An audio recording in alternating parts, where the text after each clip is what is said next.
I've struggled with depression for as long as I can remember. At 16, I was at the end of my rope. I felt alone, and in a world that didn't care if I stayed or disappeared. I couldn't imagine a future where I would be okay.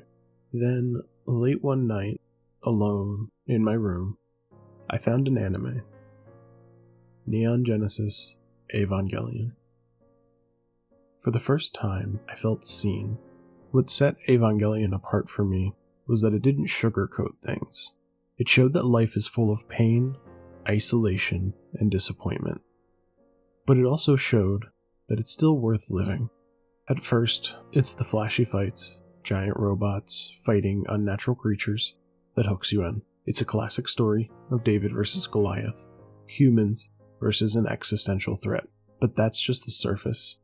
Every battle, Shinji's fight on the outside, mirrors a battle he's fighting inside of himself. The battle to connect with and trust others. In episode 9, Shinji and Asuka have to learn a synchronized dance routine to defeat the Angel of the Week, because both halves of the Angel have to be hit at the same moment to defeat it. On the surface, it's a funny, lighthearted idea. But underneath, it's about Shinji learning how terrifying and necessary it is to open up to someone else.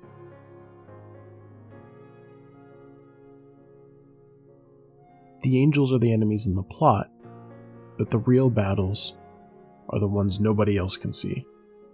The ones that take place in Shinji's own head. Shinji isn't a hero. People call him weak, scared, annoying, but when I was 16, I wasn't just watching Shinji. I was Shinji. Scared of trying and failing. Scared of disappointing the people around me. Scared of letting people close. Because it always felt safer to push them away.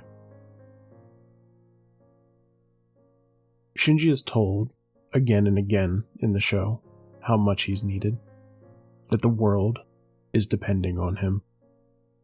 But deep down, he never really believes it himself.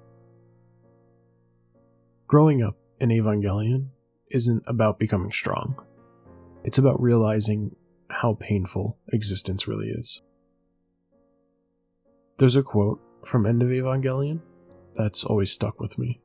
Shinji asks Rei, "Why can't I dream that I'm alone?" And Rei responds, "That is not a dream. That is a substitute for reality." Like Shinji, I always thought isolating myself would protect me. If human connection meant pain, then if I can just avoid making those connections, I can avoid the pain. But Evangelion showed me the truth. To be alive is to form connections. Without that, you aren't escaping the pain. You're just running from reality.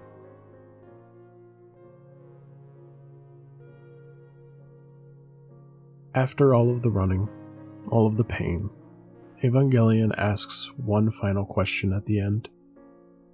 Knowing that living is painful, will you still choose to live?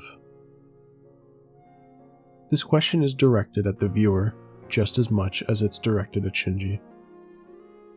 It's tempting to dream that you're alone, to imagine a life without fear, pain, and rejection. But that fantasy robs you of the only thing you truly have, which is yourself.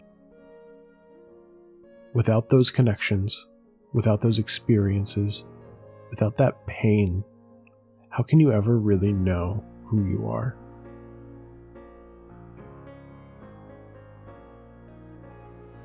In the end, Shinji chooses reality, despite the uncertainty, because a painful life is still a real life.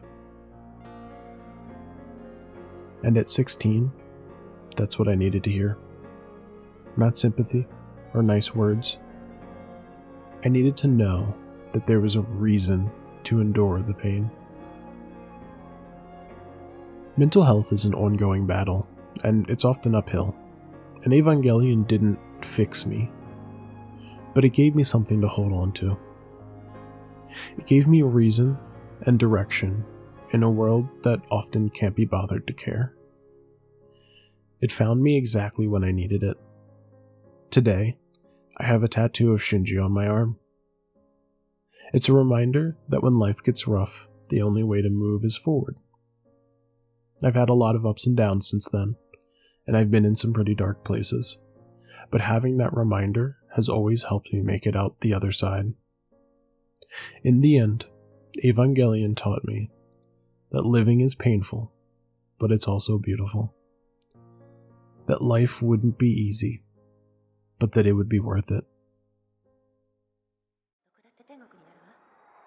だって生きているんですもの。幸せになるチャンスはどこにでもあるわ。